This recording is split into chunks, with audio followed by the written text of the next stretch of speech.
आपल्याला आली नाही आणणार, पण तुम्ही हा दाखवला मनाचा मोठेपणा की पंकजाताईंना निवडून द्या. ह्याला आताची परिस्थिती कारण आहे, करता येत नाही. मी म्हणजे सर्वे सर्वा असं कधीही कुणाला वाटू शकत नाही. आमच्या प्रधानमंत्री नरेंद्र मोदींना देखील वाटत नाही. जेव्हा आणि देशाला संविधान हे सर्वात प्रथम आणि महत्वाचं ठरवलेलं आहे. मग या निवडणुकीमध्ये तुम्ही कुणाला मत मागताय? तुम्ही मला मत मागताय पंकजा गोपीनाथ मुंडे. मला मत मागण्यासाठी मी तुमच्या समोर उभी आहे, माझ्या पक्षाचे कार्यकर्ते तुमच्या समोर उभे आहेत, नेते उभे आहेत. पण मला मत मागायला काय अडचण आहे तुमच्या समोर? मी प्रत्येकाला विचारते की उमेदवार पसंतीला पडलाय का उमेदवारात काही खोट आहे? म्हणजे मी माझ्यामध्ये असं काही अवगुण आहे का जेणेकरून तुम्हाला वाटतं अरे अरे अरे त्यांना उमेदवारी का दिली? वाटतं का असं काही अवगुण आहे, काही अडचण आहे, काही नकारात्मक आहे, कुणाची खोडे काढली, कुणाचं वाईट केलं, कुणाला त्रास दिला, असं काही आहे का? बोला ना. मग अशी काय करायला आम्ही उपाशी फिरायला सकाळ बसू? नाही तर मी हो समजीन ना. प्रधानमंत्री नरेंद्र मोदी होणार याच्याविषयी शंका आहे का कुणाच्या मनात? आहे का कुणाच्या? मग माझं मत प्रधानमंत्र्याला असं वाटत असेल कुणाला तर त्यांना ही संधी येणार आहे. तुम्ही हे मत मला करत नसून डायरेक्ट प्रधानमंत्री नरेंद्र मोदीला करताय असं सुद्धा म्हणलं तर वावगं ठरणार नाही. मी राजकारणात आता फिरते. राजकारण नॅशनल लेवलला जावं, इंटरनॅशनल लेवलला जावं असं वाटत असतं प्रत्येकाला. पण आमच्या बीड जिल्ह्याचं राजकारण नॅशनल लेवल इंटरनॅशनल लेवलला जात नाही, ते इंटरनॅशनल पद्धतीने लोकलच येतं. तर या भारतामध्ये आपण प्रधानमंत्री नरेंद्र मोदींच्या नेतृत्वाखाली जे राज्य आणलं ते आहे. कारण त्या महिलेला सन्मान आहे, तिथे शेतकऱ्याला गरीबाला न्याय आहे, तिथे गरीब माणसाला स्वतःचं पक्क घर असावं, त्याच्या घरामध्ये नळाने पाणी जावं, त्याच्या माता भगिनींना रोजगार मिळावा, अपंग नसेल तर त्याला सहकार्य मिळावं, त्याच्या घरातला प्रत्येक माणूस आयुष्यमान व्हावा याच्यासाठी त्याला विम्याची योजना मिळावी. या सगळ्या गोष्टींची काळजी प्रधानमंत्र्यांनी घेतली. तुम्हाला वाटतं काय सरकार चालवून एवढं सोपं आहे? त्याच्यामध्ये म्हातारे जुनी माणसं आहेत ना? सांगा, या देशाला स्वातंत्र्य मिळून 75 वर्ष झाली. का हो कधी बीड जिल्हा दिसला नाही नॅशनल हायवे करण्यासाठी? का कोणते स्टेट हायवे मोठे मोठे मुंडे साहेबांनी आणला होता मला वाटतं अण्णा तेव्हा? का मोठे कुठले रस्ते कुठले प्रकल्प आमच्या बीड जिल्ह्यात आले? बीड जिल्ह्यात येतात सर्व नेते, पण फक्त बीड जिल्ह्याच्या निवडणूक आल्यावर या जिल्ह्यामधलं मतदान हडपण्यासाठी. हो मी म्हणते हडपण्यासाठी. कारण तुम्ही हडपता जेव्हा तुम्ही काही नाही घेता. आता जर तुम्ही भाजीवाल्याकडे गेलात तुम्ही पैसे घेता भाजी, तुम्ही साडीच्या दुकानात गेलात तर पैसे देता साडी, पण तुम्ही नुसतं घेत असाल तर त्याला हडपलं म्हणता. तुम्ही फक्त माझ्या बीड जिल्ह्याच्या जनतेला जातीपातीच्या भिंती उभ्या करून तुम्ही फक्त घेत आलात ते मतदान. आणि जेव्हा द्यायची वेळ आली तेव्हा उद्योग तुमच्या जिल्ह्यात, द्यायची वेळ आली तेव्हा एअरपोर्ट तुमच्या जिल्ह्यात, द्यायची वेळ आली तेव्हा रेल्वे तुमच्या जिल्ह्यात, रोजगार तुमच्या जिल्ह्यात, मोठ्या मोठ्या उद्योग, माझ्या रोजगाराच्या संधी तुम्ही उगवल्या आणि माझ्या बीड जिल्ह्याला फक्त मतदानाच्या वेळी तुम्ही लोक आला. या लोकांना आता या जिल्ह्यामध्ये प्रवेश करून ठेवू नका. 5 वर्ष मी कारभार सांगून तुम्हाला मतदान मागते, हवेमध्ये मतदान मागत नाही. हा सूर्य आणि हा जयदेव कसा विकास तुम्हाला दाखवते. सुरेशांना 25-30 वर्ष राजकारणात आहेत.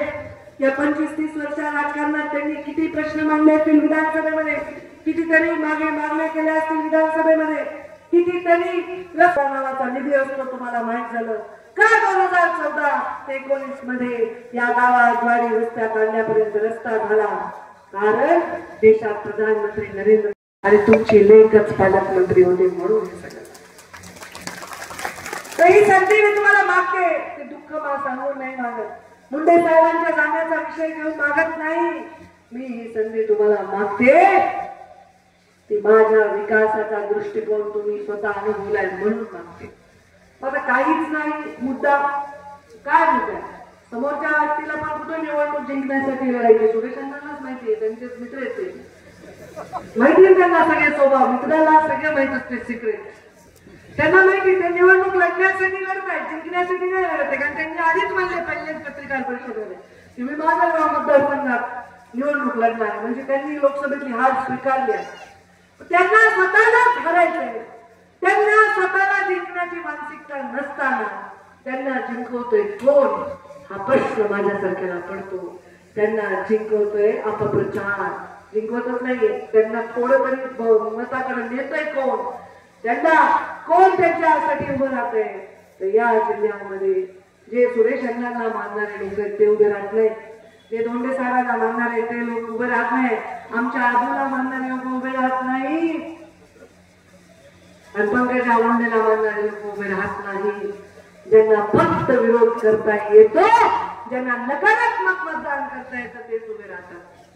अहो मुंडे साहेबांना श्रद्धांजली म्हणून मुंडे साहेबांच्या जाण्यानंतर बिनविरोध निवडणूक लढण्याचा यांनी घोषणा केली आणि कॅन्डिडेट उभा झाल्यावर सुद्धा त्याला 1.5 लाख मतं पडलेली आहेत. ही मानसिकता प्रत्येक ठिकाणी नाही, पण आमच्या बीड जिल्ह्यात जरूर. 15-20 वर्ष जेव्हा एखादा नेता मोठा होतो तेव्हा तो जिल्हा मोठा होत असतो. आपला जिल्हा मोठा झाला तेव्हा मी तुमच्या त्या मोठेपणामध्ये थोडा तरी वाटा उचलला आहे याच्यावर तुमचा विश्वास असेल तर जरूर तुम्ही मला 13 तारखेला मतदान करा. मला आता सगळे समाज पाठिंबा देत आहेत. कोणी धनगर समाजाचा पाठिंबा देत आहे, कुठे बंजारा समाज पाठिंबा देत आहे, कुठे बाराबरीचे गाव देत आहेत, कुठे नाभिक येत आहेत, कुठे परीख येत आहेत, कुठे सुतार येत आहेत, कुठे लोहार येत आहेत, कुठे चर्मकार येत आहेत आणि मराठा समाजाच्या विविध संघटना देखील पाठिंबा देत आहेत. मला आता म्हणलं काही तुमच्या सगळ्या समाजाच्या बैठका वाढल्यात ना, आमची बैठक घ्या ना. मी म्हणलं ठीक आहे घेऊ. मी त्यांची बैठक घेतली. मला मुस्लिम समाजाचे लोक आले यामुळे ते म्हणले काय आम्हाला तुम्हाला मतदान करायचे. मी म्हणलं कसं काय मतदान करायचे, मला तर करायचं मुंडे साहेब की बेटी है, आपल्यावर आमचा विश्वास. अहो या मानूरमध्ये मुस्लिम समाजाने गोपीनाथ गड बांधलाय छोटा, मुस्लिम समाजाने बांधलाय, मानूरच्या लोकांनी बांधलाय. त्याच्यावर जाऊन मुस्लिम समाजाने शपथ घेतली की आम्ही पंकजा मुंडेलाच मतदान करणार. ते का होत असं वाटतंय, ते का होतंय का हा विकासावर विश्वास आहे. त्यांना भीती घातली लोकांना, मुस्लिम समाजाला. अरे बापरे मोदी से डरो, मोदी से डरो. क्यों डरो भाई मोदी से? ये 10 वर्ष मोदी की सरकार है, चाचा बैठे उधर, चाचा कुछ तकलीफ हुआ आपको?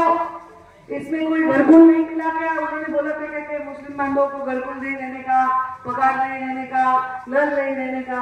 ऐसा हुआ क्या? बचत गट की महिलाएं उनको कुछ नहीं मिला, ऐसा हुआ क्या? ऐसा कुछ नहीं हुआ. जो भी योजना इस देश से निकलती है वो इस देश में रहने वाले हर जाति हर धर्म के लिए निकलती है. आज कोई मुस्लिम बांधव किसान है तो उसको भी 12,000 रुपए साल के मिलते हैं प्रधानमंत्री कृषि सम्मान योजना से. पण घाबरायचं, कायदे आले. अरे बापरे मुसलमान घाबरा. कसले कायदे? या देशाच्या सुरक्षा महत्वाच्या नाही तसं कोणता मुस्लिम बांधव या देशात म्हणतो नाही ना. या देशामधली बॉर्डर सुरक्षित पाहिजे असं आमच्या मुस्लिम बांधवालाही वाटतं. आणि ते ज्याचा दादा परदादा ज्याचा इथं पुढे खानदान आहे, त्याच्या 4 पिढ्या गेल्या, त्या मुस्लिम बांधवाला घाबरायचं कारण नाही. तुम्ही आलात का बांगलादेशमधून, तुम्ही आलात का दुसऱ्या देशातून, तुम्ही भारतीय आहात आणि या देशाचे नागरिक आहात आणि तुम्हाला इथून कोणीच हलवू शकत नाही. या अपप्रचाराला बळी पडू नका. आणि जर कोणी आला तुमच्यामध्ये तर मी त्यांच्या समोर उभी राहीन. गोपीनाथ मुंडेची लेख आहे. वंचितांना आणि ज्यांच्याकडे शक्ती नाही आहे त्यांना शक्ती देण्याचं काम या माध्यमातून मी केल्याशिवाय राहणार नाही. काहीतरी आपण प्रचार करायचा, संविधान बदलणार. अरे कशाला संविधान बदलणार आहे? कोणी संविधान या देशाचा बदलणार नाही. महामानव बाबासाहेब आंबेडकरांनी जे संविधान लिहिले त्याच्यामुळे चहाची टपरी असणाऱ्या माणसाचा मुलगा देशाचा प्रधानमंत्री झाला आहे. या संविधानामुळेच त्या संविधानाने तुम्हाला अधिकार आहे. त्या बोलताना तुम्ही बळी पडू नका. त्या माझ्या महिला इथे आल्या, CRP वगैरे कोणी असतील, बचत गटाच्या महिला असतील, त्या बचत गटाच्या महिलांना आठवते का पंकजाताई तुमच्या मंत्री होत्या तेव्हा या बचत गटाला काय काय निर्णय घेतले? 4.5 लाख महिलांनी बोलून मोदींचा हा कार्यक्रम घेतला. या बचत गटाच्या महिलांचं कर्ज वापस करत होत्या त्या बिचाऱ्या. जेव्हा नोटबंदी झाली होती तेव्हा त्या नोटबंदीमध्ये अशावेळी माझ्या या 72 महिलांनी 100% कर्ज वापस केलं. बचत गटांच्या त्यांना टाळ्या महिलेचा स्वभाव कसा असतो मी तुम्हाला सांगते. शेजारच्या घरून आपलं दूध जर नासलं, शेजारच्या घरून वाटीभर जर दूध आणलं, तर जोपर्यंत दूधवाला येत नाही ते दूध वापर करत नाही, तिला बाईला काही करमतच नाही. आपल्या घरी अचानक पाहुणे आले आणि पाहुणे आल्यानंतर आपल्या घरी जर शिरा करायचा असेल, साखर कमी पडली, मैत्रिणीकडून साखर आणली वाटेवर, तर जोपर्यंत वाल्याच्या दुकानातून साखर आणत नाही, तिला वापस करत नाही, या मागणीला काही चैन पडत नाही. उधार आपल्याला जमतच नाही. माझाही स्वभाव तसा आहे. ज्यांनी मला काही दिलं मी त्याला परत दिलंच आहे, हा माझा स्वभाव आहे. तुम्ही जर मला मतदान दिलं तर मी तुम्हाला परत विकासाच्या रूपात परतफेड करणारच आहे, हे माझं वचन आहे. माझे कुठं घोड सगळं तर चांगलंय. आता मला सांगा, 1,71,000 मतांनी प्रीतमताई जिंकला. आता काय वाटलं झालं 5 वर्षात? उलट मी तर कुठल्या पदावरच नाही. समजा कुणाची नाराजी तर जे पदावर आहेत त्यांच्यावर असेल, मी तर संघटनेचं काम करत होते. जेव्हा कुणाची नाराजी आहे त्याच्यात माझा काय संबंध? कोणाच्या इतर संबंधावर पोचला नाही, कुणाला घरकुल मिळालं नाही तर ते सुरेशांना बघून येतील. कुणाच्या गावाचा रस्ता राहिलाय ते सुरेशांना बघून येतील, ते सक्षमांना बघायला. माझा काय विषय? आता येऊन जाऊन काय विषय? पंकजाताईचा काय दोष आहे माझा? मी कधीच कुठल्या समाजाला अंतर दिलं नाही, कधीच कुठल्या समाजाला शिवा देण्यासाठी मी कुठला मंच वापरला नाही, कधीच 2 जातीला एकमेकांच्या अंगावर भिडवण्यासाठी माझ्या राजकारण नव्हताच नाही. मी भिन्न आहे त्या सगळ्या प्रवृत्तींच्या विरोधात. तुमच्या अंगावर ज्यांचा घाव येणार आहे तो गाव मी झेलणार आहे. मी तुमची तेथे काय चूक आहे माझी? कशामुळे असं वाटावं? प्रत्येक गावात मी चालले, त्या गावामध्ये वातावरण तर चांगलं आहे, सगळे मला ओवाळले, ढोल ताशे मारले, सगळं चाललं. आता मी काल समाजाची म्हणलं, सगळ्या समाजांनी बैठक घ्या म्हणले, मराठा समाजांनी बैठक घ्या म्हणले, मी घेतली. त्या लोकांना बोलले, एकदम हाताची घरी तोंडावर बोट बसलं, हो म्हणत होते. मी उभं केलं 2-3 सरपंचांना. म्हणजे काय रे बाबा, जेव्हा तू सरपंच होता किती निधी आला हो ताई? तर माझे नव्हतं बरं का, राष्ट्रवादीचे होते ते लोक, धनुभाऊचे. त्यांनी म्हणले ताई तुम्ही असताना एवढा निधी आला, अजून नाराज पडायला ताई. तुझं वा वा वा, खुश आहेत का? हो छान आहे. काही मला द्यावं लागलं का रे बाबा तुम्हाला? कधी चहा पाणी काही नाही ताई, 1 रुपया नाही खर्च केला आम्ही, तुम्ही आम्हाला किती दिलं? म्हणजे सगळं छान आहे. मागच्या गावात किती मत होते? ताई 65% मत होते. म्हणजे तू कुठं होतास? ताई मी तुमच्या विरोधात होतो. मला अरे बापरे, आता तू माझ्या बाजूने आला तर 75% झाले पाहिजे. नाही ताई 60% पडतील. तुम्ही लोक माझ्यावर असताना विरोधात असताना 65% आणि आता तुम्ही माझ्या बाजूने असताना 60%, असं कसं? ताई गडबड झाली म्हणे. म्हणजे काय गडबड झाली? ताई जरा लोकांमध्ये गैरसमज झालाय. म्हणजे कुणाविषयी? माझ्याविषयी नाही ताई, तुमच्याविषयी शत्रू सुद्धा वाईट बोलत नाही हो, कुणीच तुमच्याविषयी वाईट बोलत नाही. म्हणजे गैरसमज काय झालाय? नाही ताई लोक लय नाराज आहेत आरक्षणामुळे. म्हणजे आरक्षणामुळे का नाराज आहे? मी काय केले? मी रोखलंय ना आरक्षण? मी देण्याच्या भूमिकेत आहे का आरक्षण? नाही ना, मग नाराजी कशी? तसं काही नाहीये. म्हणजे कशाला पाहिजे आरक्षण? मागच्याही सभेत मी विचारलं कशाला पाहिजे आरक्षण? मी एका पोराला उभं केलं, आता उभं आहे का कोणी पोराला आरक्षण? हे तू काय नाव तुझं? नाव तुमच्या मागचं तुम्ही पोरगे आहेत का? पोरग्याचं म्हणतात काय अजून स्वतःला? काय नाव आहे बेटा तुझं?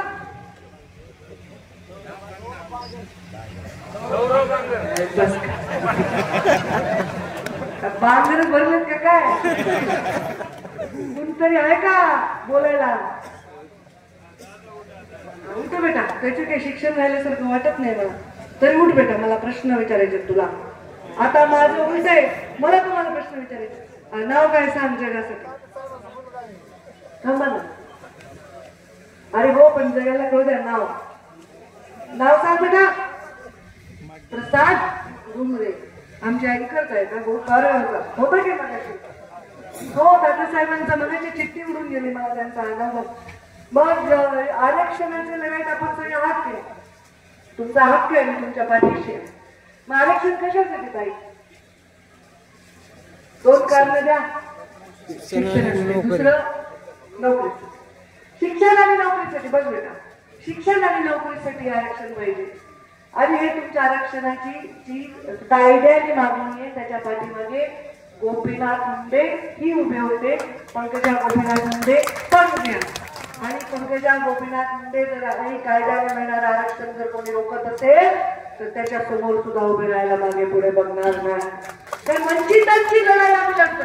बरोबर आहे, तुमच्या लेकरांना शिक्षण पाहिजे आणि तुमच्या लेकरांना आरक्षण पाहिजे, नोकऱ्या पाहिजे, हे सगळं मान्य आहे, हे होणार आहे.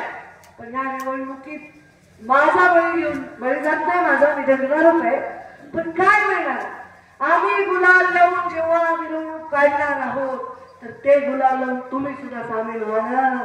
तुम्हाला नाहीतरी आरक्षण पाहिजे, सर्टिफिकेट पाहिजे, कशाचं कशाचं पाहिजे? ओबीसीचं पाहिजे. मग कशाला म्हणता आपलं आपलं बघा, आपण आम्ही देतो ना, हा व्हायचं तेच आणि द्यायचं नाही, असं नाही, असं नाही चालणार. आता मला आत्ता फोन आला मला गाडीत, ते प्रताप जाधवचे माणसं आले तिकडे बुलढाण्याचे, त्यांची मी सभा घेतली. त्यांची सभा घेतली म्हणजे काही यावंच लागेल, सीट कडवड आहे, तुम्हाला यावंच लागेल, यावंच लागेल. मी चिखलदरीला हेलिकॉप्टरने जाऊन सभा घेतली, त्यांचे लोक आले प्रचाराला. असं म्हणाले की प्रतापराव जाधव येणार आहे. ते म्हणजे ताई तुम्ही आमच्या अडचणीला धावून आलात, आम्ही तुमच्या येणार. विखे पाटील साहेबांचा फोन आला सकाळी, ताई तुम्ही पटकन एक सभा द्या, आम्ही सगळे तिथे तुमच्यासाठी मोकळे आहोत. संदीप बाबूंचा फोन आला, ताई तुम्ही पटकन एक सभा द्या, आम्ही सगळे आहोत. राणा पाटलांचा फोन आला, ताई तुम्ही एक सभा द्या, आम्ही तुमच्यासाठी. पण मग तुम्ही काय नाहीत माझ्यासाठी? मी काय गोडं मारलंय तुमचं? काय वाकडं केलंय का कुणाचं? मग काय झालं? मी जर आज खासदारांना सभा घेऊन निवडून आणू शकते तर तुम्ही मला नाही निवडून आणू शकाल. एका बाजूला सुरेश अण्णा, एका बाजूला आठवे काका, दोन दोन आमदार समाजाचे, एखादा खासदार करायचे, दुसऱ्याचं काय दिलं. पण तुम्ही असं काय गणित मांडायला? सभापती आमचे नगराध्यक्ष कोण आहे? कोण आहे? हा, आणि तुमच्या सभापती कोण आहे? पंचायत समितीचा कोण आहे? मार्केट कमिटीचा सभापती कोण आहे? अति आरक्षण असेल कोण आहे? आम्हाला वाईट वाटलं का? असं नका रे, ते बाहेरचे माणसं येऊन आपल्याला डिस्टर्ब करते. आपण एकच आहेत. माझं हे कापलं ना आता तरी तेच रक्त निघणार आहे, ते तुमचंच कापल्यावर निघणार आहे. हे बंद करा, नका करू. मोठे विचार करायचे विधानसभेच्या, जिल्हा परिषदेच्या ना. आम्हाला तोंड तर ठेवा. हे मोकळ्यात बोलायला का? तुम्हीच मोकळं बोलू नका. घाबरायलाच माहित नाही, ट्रोलिंगला तर घाबरायचं काही कारण नाही. कारण या देशाचा हित हे आमच्या पक्षाचे संस्कार आहे. ज्या पक्षात सुरेश अण्णा सुद्धा देशाचा हित, राष्ट्रहित प्रथम, पहिले देश, मग पार्टी आणि मग मी. मग देशाच्या हिताचे विचार बोलताना मी का मागे पुढे पाहू? या देशामध्ये सर्व आहेत, हिंदू आहेत, मुसलमान आहेत, बरोबरीदार आहेत, ओबीसी आहेत, सगळे मराठा आहेत, सगळे बायका आहेत, स्त्रिया आहेत, मुलं आहेत. या सगळ्यांचं हित बघायचं. मी बघितलं नाही का? बघितलेला. आज तुम्हाला आरक्षण पाहिजे शिक्षणासाठी, कालच लिस्ट लागली आहे शाहू कॉलेजची. सुरेशांना ऑनलाईन जाऊन बघा. 200 मताला क्लोज होते ओबीसीचं आरक्षण आणि ओपनचं 174 मताला होतंय. घ्या आरक्षण, घ्या, तुम्हाला मिळणार आहे. पण तुम्ही हे नका समजू की सोपं होणार आहे. मेरिट वाढलंय. तुम्ही किती मागच्या 5 वर्षाचा रेकॉर्ड करा, ओबीसीचं मेरिट ओपन पेक्षा आहे. हे संघर्ष ज्याला परिश्रम करायचे त्या मुलांसाठी नाहीये. हे संघर्ष आता निर्माण होतात इलेक्शन आले की. आणि पुन्हा इलेक्शन झाल्यावर जिकडे तिकडे जाईल आणि काय होईल तो पंकजा ताईला 10,000 मताचा धोका होईल, अजून काय होईल. पण माझी एवढीच इच्छा आहे की माझ्या आनंदात तुम्ही पण आनंद घ्या. मी आनंदाचा घास घेत असताना तुम्हीही तो घास खावा, अशी माझी इच्छा आहे. मला असं वाटतं की जेव्हा ऊसतोड कामगारांचा लवाद होतो ना, तेव्हा आम्ही आणि आदरणीय शरदचंद्रजी पवार एकत्र बसून ते लवाद करत असतो. तेव्हा ते कारखानदारांकडून असतात आणि ऊसतोड कामगारांकडून असते. असा लवाद बसल्याशिवाय तुमचा विषय मिटणार नाही रे बाळांनो, असा मिटणार नाही. कोणीतरी शहाणा माणूस त्या टेबलवर पाहिजे जो जाती जातीत भांडण नाही लावणार, तर हा विषय मिटवा, काय होईल ते बघू, मार्ग काढू असं म्हणणारा शहाणा माणूस पाहिजे. हे नाही म्हणणार, हे नाही म्हणणार तर कसं होईल? ते शहाणा माणूस आता तरी राज्यात मी टिकू नये बरं का. तुम्ही असं नका करू. ही निवडणूक प्रतिष्ठेची मी बनवणार नाही, सुरेशांना बनवणार नाही. मी जरी म्हणले नका मत देऊ, त्यांनी जर म्हणले मत देऊ नका, तरी तुम्ही मतच द्या. तुम्ही प्रधानमंत्री नरेंद्र मोदी आवडत असतील त्यांना, ते नको आहेत तर मला. मी नाही तर मुंडे साहेबांचं बघा चेहरा, मुंडे साहेबांचं नाही तर कमळाचं फुल बघा, तेही नाही आवडत तर तुला घड्याळ बघा. काय बिघडत आहे? इथं घड्याळाची आमची युती झाली आहे ना,